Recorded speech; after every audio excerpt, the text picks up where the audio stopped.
when European explorers Mhm.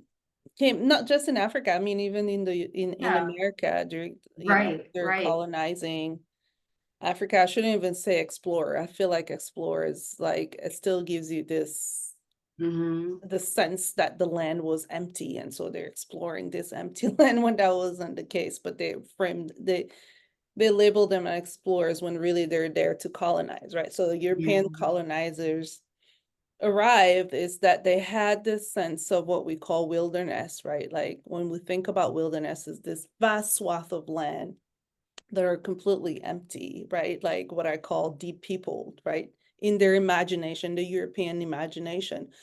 But that was very much ingrained in their Christianity, in their Christian faith, right? These things around the Garden of Eden, for example, right? Like Mhm. these biblical scenes of like these empty or empty landscapes that are just Mhm. so beautiful and empty of people as well. And so when they went there, they had these imagination that was informed by these biblical scenes that they had in their minds, right? And so that's what they projected to the landscape in Africa. And so even if they had, say, the story, even if later down the line, when they realize, oh wait, there are people here, right? Like these Yeah. are not just empty places, but like even when they're thinking of the indigenous, the place, the indigenous in relation to those landscape, it was always still, what should be the place of the indigenous within these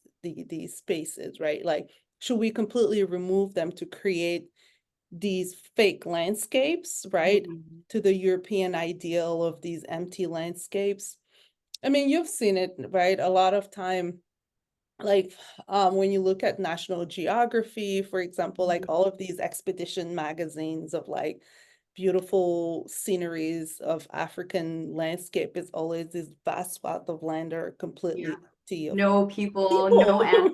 Well, sometimes It's like, their no, they're favorite people, animals, right? they're grazing their land. Maybe you should move your Yeah. camera a little bit further.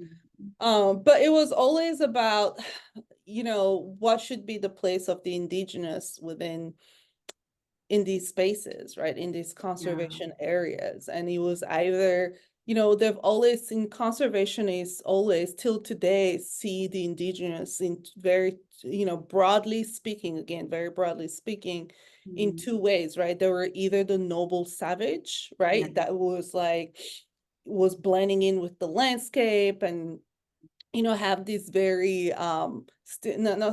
caricatural way of looking at the indigenous who are in tune with their land and wildlife and so on and so forth. Mhm. That was called, the noble savage. Or you had the indigenous who was a threat to the land and threat to wildlife, right? Oh, we must absolutely move them out of here, right? Like we need to remove these indigenous people from these spaces so that we can create our own Garden of Eden, these wilderness spaces in Africa. And that's how you got like national parks, protected areas, Mhm. conservation areas, where those places were not emptied of people before.